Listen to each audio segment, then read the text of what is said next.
Alors, bonjour au message, bonjour et bienvenue pour le message d'aujourd'hui.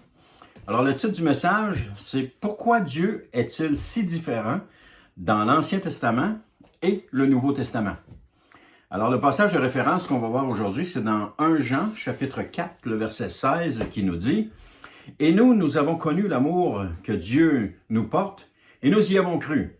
Dieu est amour, et celui qui demeure dans l'amour demeure en Dieu, et Dieu demeure en lui. » Et 2 Chroniques, chapitre 36, le verset 17 nous dit « Alors l'Éternel fit venir contre eux le roi des Chaldéens, qui massacra leurs jeunes gens jusque dans leur sanctuaire.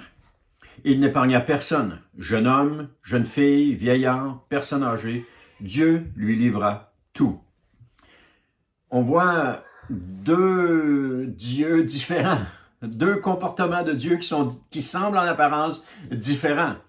Et on a l'impression parfois que Dieu est différent dans l'Ancien Testament comme dans le Nouveau.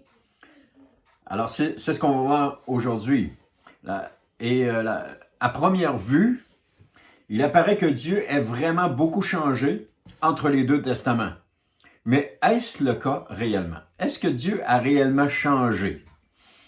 Donc, Paris Reed Head a dit « Détournez-vous des idoles et tournez-vous vers Dieu, car l'épée de sa colère, qui était dirigée contre vous, a été rengainée dans le cœur de son Fils.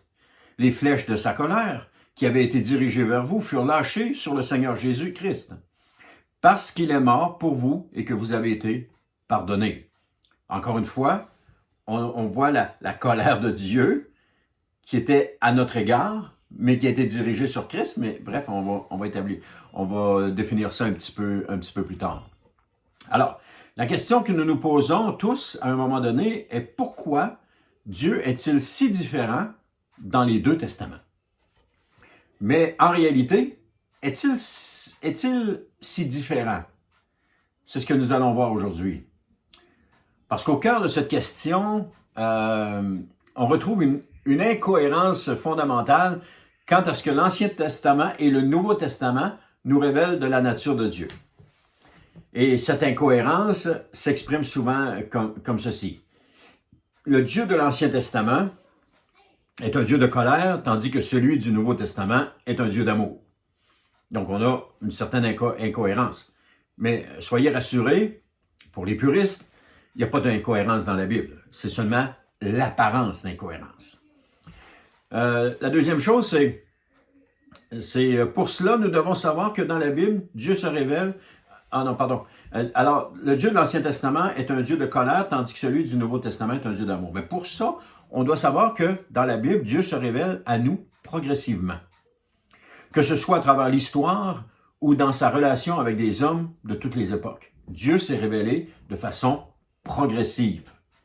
Et ceci peut donner une fausse impression, si on regarde, de la nature de Dieu dans l'Ancien Testament par rapport à l'image qu'en donne le Nouveau Testament.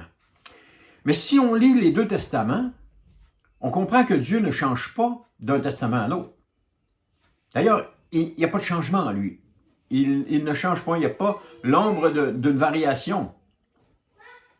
Mais si on lit... un petit peu là. Alors ça peut donner une fausse impression de la nature de Dieu dans l'Ancien Testament par rapport à l'image qu'en donne le Nouveau Testament. Alors, mais si on lit les deux testaments, on comprend que Dieu ne change pas d'un testament à l'autre, n'est-ce pas? Mais plutôt qu'il révèle dans tous les deux testaments son amour et sa colère. Seulement, il les révèle différemment. Dans l'Ancien comme dans le Nouveau, il les révèle différemment. Vous allez voir avec moi que Dieu n'a pas changé d'un testament à l'autre. Et on va commencer. Premièrement, regardons les appellations de Dieu dans l'Ancien Testament. Tout au long de l'Ancien Testament, comment est-ce que Dieu est appelé? Vous allez voir que notre impression est bien différente du fondement réel. Dans Exode 34:6, ça nous dit « Il passa devant lui en proclamant « L'Éternel, l'Éternel, un Dieu plein de compassion et de grâce, lent à se mettre en colère et riche en amour et en fidélité. » Nombre 14:18 nous dit « L'Éternel est patient et riche en amour. Il pardonne il pardonne fautes et péchés, mais n'acquitte pas le coupable, et il fait payer au Fils le péché des pères jusqu'à la 3e, voire la 4e génération. Exode 4, 31. Car l'Éternel, votre Dieu, est un Dieu compatissant. Il ne vous abandonnera pas et ne vous détruira. Il n'oubliera pas l'alliance qu'il a conclue par serment avec vos ancêtres. Donc, jusqu'à maintenant, on peut découvrir un Dieu différent de l'impression que nous pouvions avoir, n'est-ce pas? Néhémie 9-17 nous dit, « Oui, ils ont refusé d'obéir, oubliant les œuvres extraordinaires que tu avais accomplies pour eux. Ils se sont rebellés et dans leur révolte, ils ont voulu se donner un chef pour retourner à leur esclavage. Mais toi, tu es un Dieu qui pardonne, un Dieu compatissant et qui fait grâce. Tu es lent à te mettre en colère et d'une immense bonté. Tu ne les as pas abandonnés. » Encore une fois, un Dieu qui pardonne, un Dieu compatissant, un Dieu qui fait grâce, un Dieu qui est lent à se mettre en colère et d'une immense bonté, et un Dieu qui n'abandonne pas ses enfants. Psaume 86, 5. « Oui, tu es bon, Seigneur, et prompt à pardonner, riche en amour pour tous ceux qui t'invoquent. » Psaume 86, 15.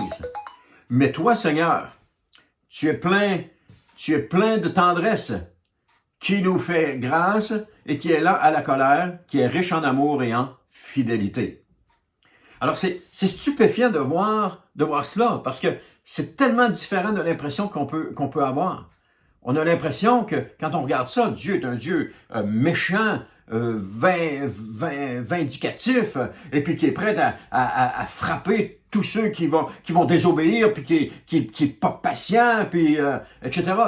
C'est l'impression que ça nous donne dans l'Ancien Testament.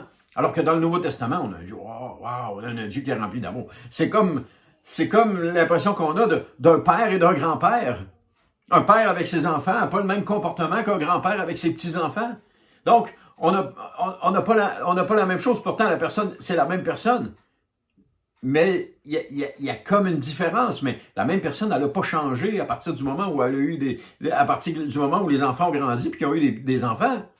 La personne est la même. C'est la même chose avec Dieu, il est la même. La seule différence, c'est qu'on va le voir un petit peu plus loin. Mais le problème que je crois, c'est que nous généralisons peut-être un peu trop.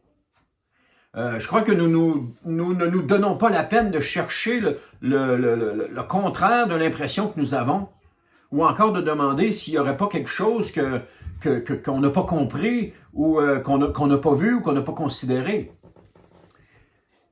Psaume 108.5 nous dit « Ton amour s'élève plus haut que les cieux, ta fidélité jusqu'aux nues. » Le psaume 145.8 nous dit « L'Éternel est plein de grâce et de compassion, lent à la colère et riche en amour. » Et le dernier passage de cette série-là, c'est dans Joël, chapitre 2, le verset 13, qui dit « Déchirez votre cœur et non vos vêtements, et revenez à l'Éternel, lui qui est votre Dieu. Car il est plein de grâce, il est compatissant, et lent à la colère, il est riche en amour, et il renonce volontiers au malheur qu'il avait menacé. » C'est ce que nous voyons dans l'Ancien Testament, ce Dieu merveilleux rempli d'amour. Mais seulement, dans le Nouveau Testament, l'amour, la bonté, la miséricorde de Dieu se manifestent pleinement. Ça, c'est un peu la différence. Dans Jean chapitre 3, verset 16, qui nous dit « Oui », tout le monde le connaît celui-là, qui dit « Oui, Dieu a tant aimé le monde qu'il a donné son Fils, son unique, pour que tous ceux qui placent leur confiance en lui échappent à la perdition et qu'il ait la vie éternelle. » Ainsi, tout au long de l'Ancien Testament, nous voyons Dieu agir envers Israël comme un père aimant envers ses enfants, et non pas comme un père avec un bâton ou un gourdin dans les mains qui est prêt à frapper à la moindre erreur ou à la moindre chose, au moindre péché ou désobéissance. C'est pas ça du tout.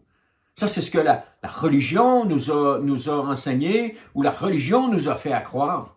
Mais c'est pas la réalité. C'est pas ça la réalité. Parce que chaque fois que le peuple choisissait de pécher contre lui et commençait à adorer des idoles, il les a punis. Néanmoins, il les a aussi délivrés. Il a aussi délivré chaque fois qu'ils se repentaient de leur idolâtrie. Il a agi de la même manière envers les chrétiens du Nouveau Testament. Il agit de la même manière. Lorsque nous nous détournons de Dieu, il est compatissant, il nous tend la main, il nous invite à revenir jusqu'à ce que nous revenions à lui. Il est patient, il est lent à se mettre en colère. Et lorsque nous revenons à lui, il nous restaure, il nous relève, il nous replace sur le rocher. Hébreux chapitre 12, verset 6, parce qu'il agit de la même manière envers les chrétiens dans le Nouveau Testament. Parce qu'Hébreux chapitre 12, verset 6 nous dit « Car le Seigneur corrige celui qu'il aime, et il châtie tous ceux qu'il reconnaît pour ses fils. » Alors le Seigneur corrige ceux qu'il aime. Si on passe parfois par des temps difficiles, non pas à cause d'une erreur de jugement, mais à cause de notre fidélité avec le Seigneur, on passe dans des moments difficiles, c'est pas parce que Dieu nous corrige parce qu'il nous aime pas, c'est parce qu'il nous aime. Il veut corriger au niveau de notre caractère parce qu'il nous aime. Et ça me démontre qu'aujourd'hui, Dieu n'est pas différent de l'Ancien Testament comme du Nouveau, parce que nous vivons un temps de grâce. La façon d'opérer est différente parce que nous vivons nous vivons un temps de grâce. Dans l'Ancien Testament, sa colère contre le péché se manifestait immédiatement. Et remarquez bien, j'ai dit sa colère contre le péché, parce que la colère de Dieu est jamais dirigée contre les personnes, mais elle est dirigée contre le péché. Malheureusement, ce sont les personnes qui commettent le péché. Et ce sont à cause de leur faute qu'ils subissent différentes choses.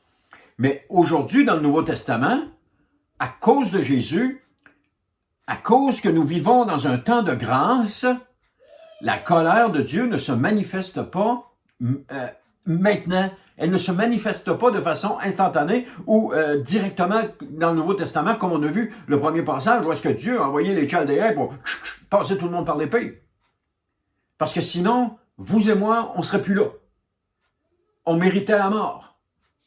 Mais Dieu, dans son amour, nous a protégés, il nous a gardés jusqu'à ce que nous acceptions de le suivre. Alors, dans le Nouveau Testament, à cause de Jésus, elle ne se manifeste pas tout de suite. Seulement, elle va se manifester, la colère de Dieu, elle va se manifester à la fin des temps. Quand il arrive une calamité dans un pays, les gens disent « Oh, c'est la colère de Dieu ». Non, c'est pas la colère de Dieu. Parce que nous vivons un temps de grâce. Et dans un temps de grâce, il n'y a pas la colère de Dieu. Dans un temps de grâce, il y a l'invitation à venir à Dieu. Il y a l'invitation à se repentir. Il y a l'invitation à changer de voie, à changer de comportement. Il y a cette invitation-là qui est là. Mais c'est pas un jugement de Dieu. Faut s'enlever ça de la tête. Ça, c'est la mentalité de l'Ancien Testament. Et ce qu'on voit dans l'Ancien Testament, c'est que Dieu, je pense que je le dis plus loin, là, c'est que la révélation de Dieu, de l'amour de Dieu, elle est progressive jusque dans le Nouveau Testament. Alors, ça nous dit de même dans le Nouveau Testament, on lit que la colère de Dieu continue de se révéler. Elle continue de se révéler, oui, envers le Romains 1, verset 18, du haut du ciel, Dieu manifeste sa colère contre les hommes qui ne l'honorent pas et ne respectent pas sa volonté. Ils étouffent ainsi malhonnêtement la vérité. Oui, Dieu manifeste sa colère, mais il ne les punit pas maintenant parce que nous sommes dans un temps de grâce où est-ce que Dieu nous invite, mais il va punir un jour. Il faut jamais oublier ça. Dieu va punir. Un jour, tout homme va devoir passer devant le tribunal de Dieu. Tout homme va devoir passer en jugement devant Dieu. Et c'est sur ses paroles qu'il va être condamné. Donc, c'est pas maintenant, mais ça va venir. Mais aujourd'hui, c'est le temps où est-ce que Dieu appelle à venir à lui. Donc, Dieu n'est donc clairement pas différent dans l'Ancien Testament et dans le Nouveau Testament. Il n'est pas différent. Parce que, de par sa nature même, il est immuable. Immuable, ça veut dire qu'il n'est pas sujet à changer. Alors, comme nous dit Jacques, il n'y a ni changement ni ombre due à des variations. Ce qui veut dire que Dieu ne change pas. Cependant, les Écritures nous révèlent différents aspects de sa nature à différents moments. On le voit à différents moments comme un Père aimant, pardonnant, patient. Mais on le voit à différents moments exercer un jugement sur des peuples qui ne l'écoutaient pas et qui l'ont abandonné. Donc, Dieu n'est foncièrement pas différent dans les deux testaments. Et ça, c'est important. Parce qu'en lisant et en étudiant la Bible, on remarque clairement que Dieu n'est pas différent. Vous savez, la Bible est un recueil de 66 livres, écrits sur 2, voire même 3 continents, écrits en 3 langues différentes et rédigés sur une période de 1500 ans. Écrits en 3 langues, on parle de l'hébreu pour l'Ancien Testament, on parle du grec pour le Nouveau Testament, et certaines parties du Nouveau Testament sont en araméen, qui était la langue parlée à l'époque des apôtres. Donc, elle a été écrite aussi par plus de 40 auteurs qui sont d'origines diverses. Moïse, qui vivait à un endroit à une époque, et Jean, qui vivait à un autre endroit à une autre époque, ne se sont jamais rencontrés. Et pourtant, ils font partie toutes les deux du canon biblique, et il n'y a pas d'incohérence entre les deux. Donc, dans la Bible, on découvre, on voit que la Bible ou la parole de Dieu forme cependant un tout sans contradiction du début à la fin. Parfois, il y a apparence de contradiction, mais quand on fouille un peu, on s'aperçoit qu'il n'y a aucune contradiction. Aucune. Parce que dans la Bible, on y découvre comment un Dieu juste, plein d'amour et de miséricorde, se comporte face à des hommes pécheurs dans toutes sortes de situations. Honnêtement, la Bible est vraiment une lettre d'amour de Dieu à l'humanité. Toutes les Écritures expriment l'amour de Dieu pour sa création. Toutes, sans exception. Et cela particulièrement pour l'humanité. Parce que comme on a vu dans Jean 3,16, car Dieu a tant aimé le monde. Il n'y a aucun livre dans l'univers qui est comme la Bible. Aucun. Tout au long de la Bible, on voit Dieu parler, appeler avec amour et miséricorde des hommes et des femmes à une relation personnelle avec lui. Non pas parce qu'il le mérite, mais parce qu'il est un Dieu de grâce et de compassion. Un Dieu qui est lent à la colère, riche en bonté et en vérité comme nous venons de le voir. Mais on y découvre aussi un Dieu juste et saint qui juge tous ceux qui désobéissent à sa parole. Ceux qui refusent de l'adorer en se tournant vers des dieux qu'ils ont eux-mêmes créés. On voit ça dans Romains 1. Alors ainsi, un autre point, tous les péchés passés, présents et futurs doivent être jugés. Sauf pour ceux qui ont été confessés et qui ont été pardonnés. C'est important de faire la distinction. Tous les péchés présents, passés, présents et futurs doivent être jugés, sauf ceux qui ont été confessés et pardonnés. Parce que quand ils sont pardonnés, ils sont oubliés, ils sont rejetés. Mais ceux qui n'ont pas été confessés ou pardonnés. Alors, du fait de la sainteté et de la justice de Dieu, tous les péchés, qu'ils soient passés, présents ou futurs, doivent être jugés. Mais Dieu, dans son amour infini, a pourvu à la rétribution du péché. Rétribution, c'est la peine qu'on a prise pour quelqu'un ou le service qu'on lui a rendu ou une rémunération pour un travail. Alors, par le fait même, Jésus a ouvert la voie de la réconciliation afin que les hommes pécheurs puissent échapper à sa colère. Jésus a ouvert la voie de la réconciliation. Et ça, c'est une preuve d'amour incommensurable. Incommensurable, ça veut dire qu'il ne peut pas être mesuré, qui est très grand ou même qui est infini. La preuve d'amour incommensurable de Dieu. Chaque personne sur la terre peut échapper à la colère de Dieu. La colère qui sera manifestée lors du jugement dernier. Et nous découvrons cette vérité dans les versets de 1 Jean, chapitre 4, le verset 10, qui nous dit « Voici en quoi consiste l'amour. Ce n'est pas nous qui avons aimé Dieu, mais c'est lui qui nous a aimés. Aussi a-t-il envoyé son Fils pour apaiser sa colère, la colère de Dieu, contre nous, en souffrant pour nos péchés. » Dans l'Ancien Testament, Dieu avait instauré un système sacrificiel pour l'expiation des péchés. Seulement, ce système de sacrifice était temporaire. Parce que les sacrifices et tout ça préfiguraient la venue de Jésus. Et c'est Jésus qui devait mourir sur la croix afin d'accomplir le sacrifice parfait de la substitution du péché. Christ devait mourir sur la croix. Il était l'agneau de Dieu, l'agneau parfait, sans défaut, sans tache. Il n'a jamais commis le péché. Et un être pécheur ne pouvait pas s'offrir en sacrifice sur la croix pour la rémission des péchés, parce qu'il devait être sans péché. Alors, le Sauveur promis dans l'Ancien Testament est pleinement révélé dans le Nouveau Testament. Et l'expression ultime de l'amour de Dieu, c'est l'envoi de son Fils Jésus. Et la révélation de Jésus se fait à partir de l'Ancien Testament jusque dans le Nouveau. L'expression de son amour est pleinement révélée dans toute sa gloire dans le Nouveau Testament. Donc, la révélation se fait progressivement jusqu'au Nouveau Testament et au Nouveau, elle est complètement révélée. Jésus est l'expression même de l'amour du Père. Donc, en conclusion, l'Ancien et le Nouveau Testament nous ont été donnés, comme nous dit l'apôtre Paul, pour nous donner la vraie sagesse, c'est-à-dire celle qui conduit au salut par la foi en Jésus. Ça, c'est 1 Tite 3,15 qui nous dit ça. Et lorsque nous regardons objectivement le Dieu de l'Ancien Testament comme celui du Nouveau Testament, frères et sœurs, il devient évident qu'il n'est pas différent. Il est toujours le même Dieu d'amour révélé dans le Nouveau Testament.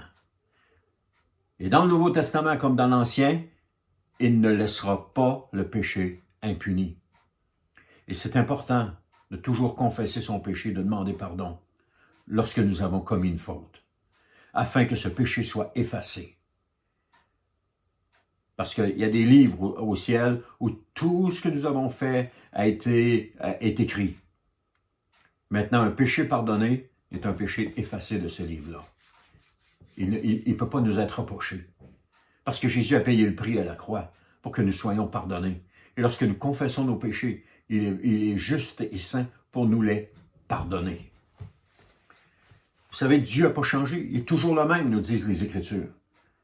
Dans Psaume chapitre 102, verset 28, ça nous dit « Mais toi, en parlant à Dieu, tu es toujours le même. » Hébreux chapitre 1, verset 12, « Mais toi, tu es toujours le même. » Ésaïe 48, le verset 12, « Écoute-moi, Jacob, Israël, que j'appelle, je suis toujours le même. » Si les Écritures nous disent qu'il est toujours le même, c'est qu'il est toujours le même. C'est seulement la distorsion due au péché qui nous fait considérer le Dieu de l'Ancien Testament différent du Dieu du Nouveau Testament. Parce qu'en réalité, il est le même Dieu d'amour qui juge et condamne le péché, mais qui, ça c'est important, je termine avec ce verset-là, Deutéronome chapitre 7, verset 9, « Sache donc que c'est l'Éternel ton Dieu qui est Dieu. Ce Dieu fidèle garde son alliance et sa miséricorde jusqu'à la 1000e génération, envers ceux qui l'aiment et qui observent ses commandements. » Amen. Prions. Seigneur éternel, je te remercie pour ce temps avec toi dans ta parole. Et je te prie vraiment, Seigneur, que tu prennes les parties de ce message et que tu les apportes aux gens qui ont besoin de les entendre. Seigneur, c'est toi qui peux le faire. Et je sais que tu vas le faire. Je te remercie, Seigneur, pour ceux et celles qui se sont rendus jusqu'ici. Mais je te prie aussi, Seigneur, pour ceux et celles qui vont écouter dans l'avenir ce message. Je te prie que tu leur parles, que tu les touches, que tu les changes, que tu les transformes. Père, je te le demande au nom de Jésus, parce que Seigneur, tu as payé un prix énorme afin que nous soyons sauvés, afin que nous soyons rachetés. Seigneur, on ne veut pas négliger ce grand salut qui nous est offert, ce salut qui nous est offert comme un don gratuit, ce salut qui nous est offert gratuitement. On ne veut pas le négliger. Et Seigneur éternel, nous nous rendons compte aujourd'hui que tu n'es pas différent. Tu es toujours le même Dieu d'amour que tu étais et que tu es encore pour nous aujourd'hui. Alors Seigneur, fais-toi découvrir au monde. Fais découvrir ton amour au monde entier, qui vivent ce temps de grâce, mais qui ne se rendent même pas compte de l'amour, de tout l'amour que tu as pour eux. Père, je te le demande au nom de Jésus. Amen. Amen. Gloire à Dieu. Alors merci d'avoir été là. Que Dieu vous bénisse et puis on se reparle la semaine prochaine. Bye.